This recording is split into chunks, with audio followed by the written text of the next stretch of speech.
It's Suggestion Box Cleanout Day, and that means we look through all of your suggestions and find a reoccurring theme and slap them all together into a single show. Today's theme, pain. I know this is pointless, but why do you get hurt when someone hits you?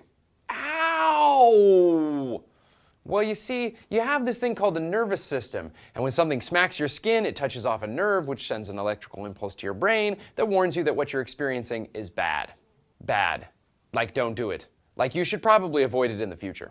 And that makes me wonder if the pain I feel is the same pain as the camera guy feels, which brings us to our next question. I've heard that redheads have more pain receptors than non-redheads. Is that true? And if so, why? Well, they don't have more pain receptors. Instead, the same condition that gives them that red pigmentation is also responsible for triggering a release of more of a particular hormone that's related to pain sensitivity. 2 different studies were done where redheads were shown to be more sensitive to thermal pain and less sensitive to electric shocks. So if you're a redhead and someone's torturing you, try to talk them into using voltage. And speaking of torture, next question. You're thrown into a coliseum and you have to fight a mirror image of yourself. You have a choice, either a broomstick, not the sweeping part, just the handle, that's solid enough that it won't break, or a dinner knife, the barely serrated kind you get in restaurants. Whichever you pick, your opponent gets whatever else is left. Which would you pick and why? Camera guy says he wouldn't grab either. He'd just run for it. And since it's an exact mirror image of himself, they'd both have the same idea and flee in exact opposite directions and collapse from exhaustion at the same time. Crisis averted. As for me, I'm going to go with broomstick, especially if it doesn't break. That way I'd have 3 or 4 feet of swinging room to keep that knife at bay. And if it did break, I'd just use the sharp end and stab myself. My other self, the evil me. Which brings us to stabbing things.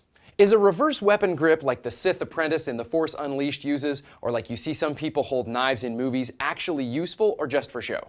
You bet it's just for show, especially if the other guy's got a broomstick. But let's find out. Hold on, I need a knife. What? It's a prison shiv. Have you ever been shanked with one of these?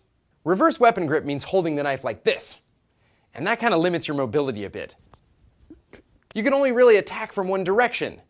Well, I mean, you could go other ways, but it's awkward, you know. It's really best for coming down on something with a lot of force, or holding it next to your arm so no one can see it. But that won't work so well with a lightsaber, because it glows. I mean, people are going to see it, and you might chop your arm off. So I'm going to give reverse weapons grip a thumbs down, which brings us to our next question. I think you should do a show on the whole thumbs up thing. I remember reading that it started in Roman times, however, thumbs up was bad, meant to kill the guy, while thumbs down was actually good. That's right, but it's a little different from the traditional thumbs up, thumbs down we know today. Originally it goes like this. The thumb represents a sword, and if it gets sheathed, then the gladiator lives. But if it sticks out like this, well then he gets stuck. Which makes me think of famous gladiators, which makes me think of famous fighters, which makes me want to answer our last question. Why is Chuck Norris so popular? I think you meant, why was Chuck Norris so popular?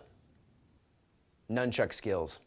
Sure, he wore cowboy boots, had a mustache, and was in arguably the worst television show ever.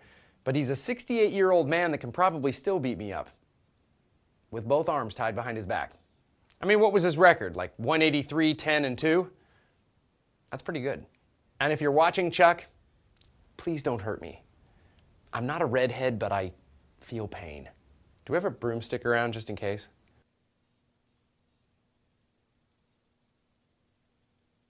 Yeah, I know it's Wednesday, and we should have done the show yesterday, but I have a really good reason. I was driving across southern Utah, northern Arizona, and Nevada, and believe me, I would have rather been here.